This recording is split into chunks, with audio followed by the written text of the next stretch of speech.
Assalamualaikum warahmatullahi wabarakatuh. Apa khabar murid-murid?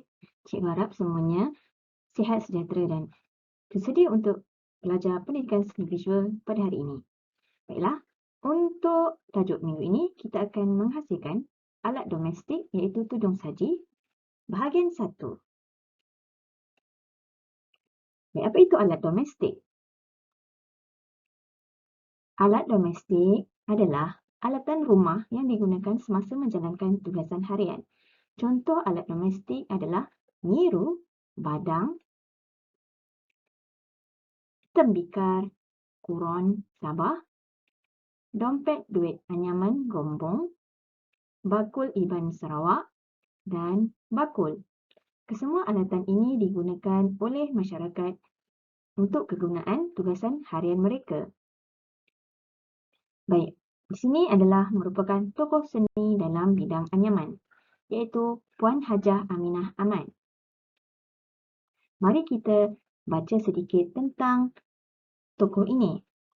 Baiklah, beliau merupakan seorang pembuat kraf rombong bermula pada usia 12 tahun. Ilmu membuat barangan ini diperoleh daripada ibunya dan pada mulanya beliau hanya memasarkan barangan rombong melalui orang tengah berbangsa Cina. Lama-kelamaan Puan Hajah Aminah membuat pasaran sendiri melalui Perbadanan Kemajuan Kraf Tangan Malaysia. Barangan rombong juga mula dipelbagaikan, bermula dari barangan mengisi pakaian. Beliau juga mencipta membuat bunga telur, tempat simpang barang kemas dan sebagainya. Beliau telah dilantik sebagai adik guru anyaman rombong pada tahun 1988 dan beliau telah meninggal dunia pada tahun 2013. Baik, pada hari ini cikgu akan menerangkan tentang teknik anyaman. Terdapat anyaman mengkuang dan anyaman buluh. Baik, kita lihat dulu anyaman mengkuang.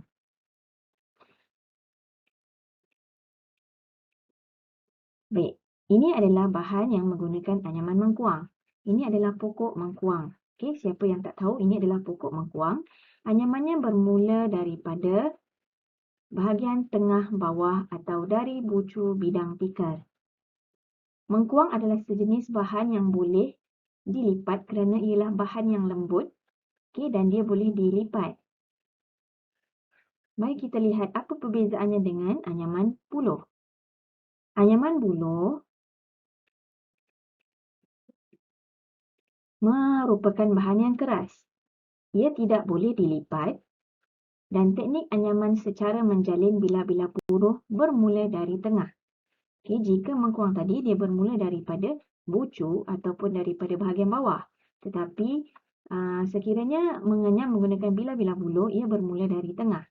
Dan teknik yang sama untuk menganyam rotan dan memban. Teknik ini juga digunakan untuk anyaman pokok memban dan pokok rotan. Ini adalah pokok buluh, pokok rotan dan pokok memban. Proses penganyamannya adalah seperti ini. Dia bermula dari tengah. Pada hari ini kita akan tajuk kali ini kita akan menghasilkan tudung saji. Siapa yang tak tahu tudung saji itu apa? Dan ini adalah contoh tudung saji. Di sini adalah contoh tudung saji daripada mengkuang dan ini adalah contoh tudung saji daripada bahan buluh. Baik, kalau kamu lihat tekstur dia juga berbeza dan anyaman corak dia pun berbeza. Nampak ini kelihatan lebih lembut dan ini nampak lebih keras dan tidak berkilat. Baiklah, ini merupakan tudung saji yang kamu perlu hasilkan. Tetapi pada hari ini kita akan bahagikan aktiviti ini kepada dua bahagian. Untuk membuat tudung saji ini, ia memerlukan gabungan teknik anyaman dan batik. Teknik batik cikgu belum terangkan lagi. Cikgu akan terangkan pada video yang akan datang. Ini adalah anyaman dan bahagian bawah ni adalah corak batik. Jadi pada minggu ini, kamu perlu menghasilkan satu anyaman. Sebelum itu kamu perlu menyediakan bahan dan alatan seperti kertas warna yang berbeza warna, gunting, pembaris, pemadam, pensel untuk melakar serta gam. Kemudian, langkah yang pertama, kamu perlu lipatkan kertas kepada dua bahagian dan gariskan menggunakan pemaris mengikut ukuran 1 cm. Pastikan garis dengan lurus supaya anyaman kamu nanti kemas dan sekata. Seterusnya, gunting mengikut garisan yang telah kamu buat tadi.